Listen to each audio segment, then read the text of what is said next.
Hello, friends. As we all know, the kings of Konawe have a long and storied history. One of the most well-known kings was the great Lakidende, who ruled over the kingdom from 1821 to 1871. Under his leadership, Konawe became one of the most prosperous and peaceful kingdoms in Southeast Sulawesi. His wisdom and strength were legendary, and even today people from all over the region come to Konawe to pay their respects to him. But how did he become the king?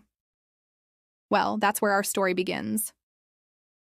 Long ago, there were two powerful kingdoms in Southeast Sulawesi, the Kingdom of Buton and the Kingdom of Konawe. For years, these two kingdoms had been rivals, constantly fighting over land and power. But after a particularly brutal battle, the king of Buton was killed and his son, who was only a baby at the time, was taken captive by the Konawe. Now, when the leader of Konawe heard about this, he felt a pang of sympathy for the young prince. He knew that if he raised the boy as his own, he would one day be a great ruler and bring prosperity to Konawe. And so he did just that. He took the young prince under his wing, teaching him everything he needed to know about being a king. The boy was quick to learn and soon became one of the most respected and beloved members of the Konawe royal family. When the boy came of age, he married a beautiful princess from a neighboring kingdom, and they had a son together, who they named Lakidende.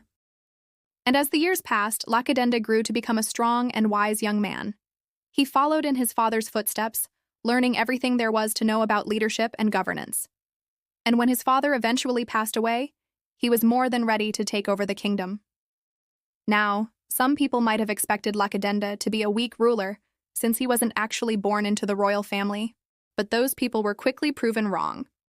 Lakidende was a natural leader, and his wisdom and strength quickly brought peace and prosperity to the kingdom. He ruled over Konawe for 50 years, from 1821 to 1871, and his legacy continues to live on in the hearts and minds of the people of Konawe even today. In fact, every year they hold a festival in his honor, celebrating his life and the many accomplishments he achieved during his reign. It's a time for the community to come together and remember the great Lakidende, the king who brought peace to Konawe. So what can we learn from the story of Lakidende? Well, for one, we can see the importance of having strong leaders who are wise and compassionate. But we can also see the value of perseverance and hard work. Despite the fact that he wasn't born into the royal family, Lakidende didn't let that stop him from achieving his dreams. He worked hard, he studied, he learned, and ultimately he became the greatest king the kingdom had ever seen.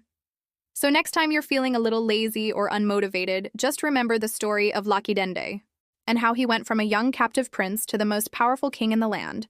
And if he can do it, so can you. Thank you for watching. See you next time.